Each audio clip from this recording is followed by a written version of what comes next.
শবে বরাতে মূলত কি কি আমল আছে? শবে বরাতে কি কি আমল আছে ভাই?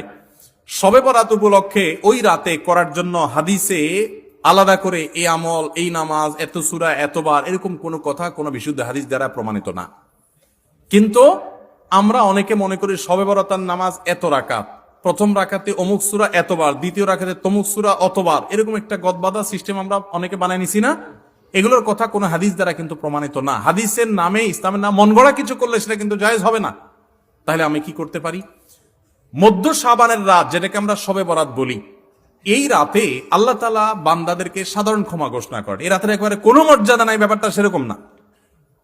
মর্যাদা হলো যে আল্লাহ তাআলা বান্দাদেরকে সাধারণ ক্ষমা ঘোষণা করেন। তবে যার ভিতরে অন্যের প্রতি হিংসা আছে, শত্রুতা আছে, তাকে আল্লাহ মাফ করেন না। আর যে শিরকে লিপ্ত, আল্লাহ তাকে মাফ করেন না। আপনি মাজারে সিজদা করেন আর শবে বরাতে সারা রাত মসজিদে সিজদা করতেছেন আর কান্নাকাটি করতেছেন, লাভ নাই, কারণ আপনি শিরকে লিপ্ত। শবে বরাতের সাধারণ ক্ষমা বা মধ্য শাবানের রাতের সাধারণ ক্ষমার মধ্যে আপনি পড়বেন না। এই জন্য শবে বরাতে আল্লাহ তাআলা সাধারণ ক্ষমা যদি আপনি পেতে চান, তাহলে আপনার কি করতে হবে? আপনার নিজেকে শিরক থেকে মুক্ত করতে হবে। শত্রুতা বিদ্বেষ কারোর প্রতি রাখা যাবে না, সবাইকে মাফ করে দিতে হবে। আল্লাহ আমাদেরকে তৌফিক দান করুন।